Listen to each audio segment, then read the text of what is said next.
Super Smash Bros. Melee is categorized into the fighting game category on Twitch.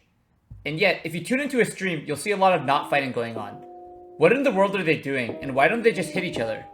Today, we're going to delve into the strange phenomena where the most technical players in the world spend a significant amount of their games hitting a gray analog stick back and forth.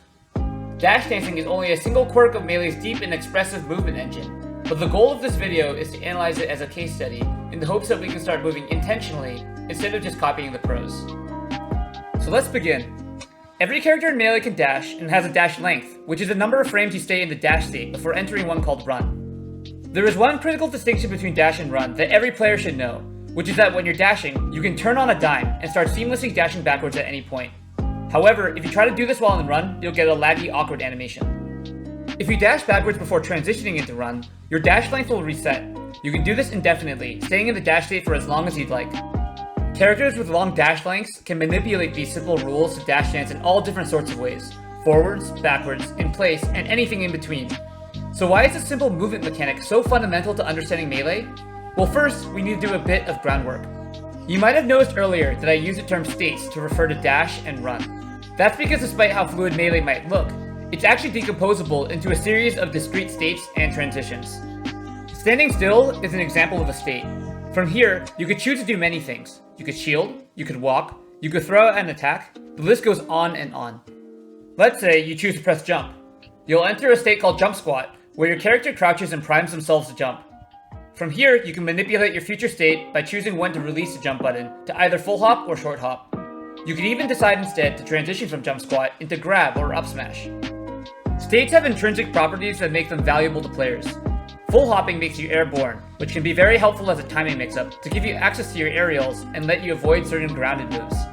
Shielding gives you a bubble that will defend you from incoming attacks, and attacking puts out a hitbox that gives you the opportunity to hit your opponent. Compared to these other states, being in the dash state might seem very underwhelming, because after all we are just moving. But the power of being in the dash state comes from a secondary characteristic of states, which is all of the potential transitions you can make from that state into other states. Full hopping might have certain benefits, but you can't shield in the air without pulling out your air dodge, and many characters have much poorer aerial mobility than they do grounded mobility. Shielding makes you unable to do most of your grounded movement, and attacking makes you completely unactionable until you fully recover. Comparatively, when you dash, you are essentially free to still do whatever you'd like. Choosing to go into one of these other states, where we gain benefits in exchange for flexibility, is known as a commitment. The fact that we are delaying our commitment is in of itself powerful because of an often understated but very fundamental aspect of real-time games, the human reaction time.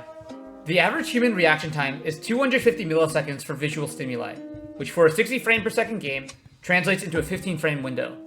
This number also fails to account for tournament stress, or literally needing to process what you're seeing on screen, which easily can extend this number by quite a bit in practice. 15 frames is an enormously long time in a game like Melee, and makes it so that if you see a Marth dash dancing in the corner, you can't simply hit him, because what you see is meaningfully out of date. You don't know if he's thinking of dashing backwards, short hop aerialing in place, full hopping, shielding, dash attacking, jump cancel grabbing, or even doing something like a pivot F smash. As a result, dash dancing turns you into a weaponized, efficiently moving threat bubble that your opponent simply needs to respect. Dash dancing close to your opponent, despite you not actually throwing out a move, forces your opponent to deal with the fact that they could potentially get hit in an unreactable way. This is the nature of pressure, or the ambiguous feeling you instill in your opponent where they feel compelled to act. When threatened, people are forced to make a snap decision. They could stand their ground by preemptively committing into you, but they risk getting opened up if they either pick the wrong move for the interaction, or if you just choose to keep dash dancing.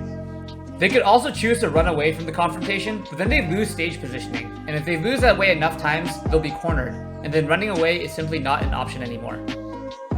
Watching a top player dash dance highlights something incredibly beautiful about fighting games, which is how much space you can threaten without ever throwing out a single move.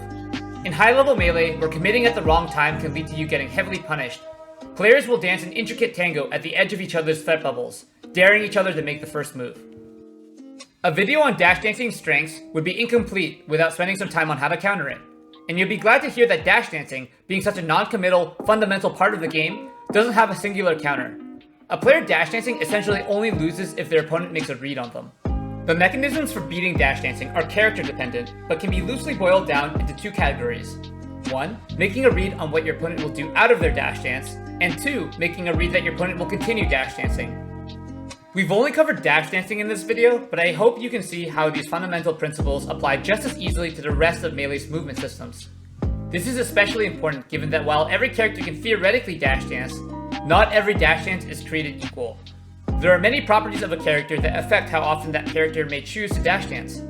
And Sheik having a poor dash dance due to her short dash length doesn't mean she has poor overall grounded movement. In fact, because you can crouch while running and not while dashing, she's actually able to abuse her short dash length to perform techniques like running down smash with ease, when a character like Marth would have a lot more difficulty doing so in close quarters. You can even dash out of crouch, which is controller dependent and tricky to do, but opens up the rest of her grounded movement game. To wrap up, I'll leave you with 2 exercises.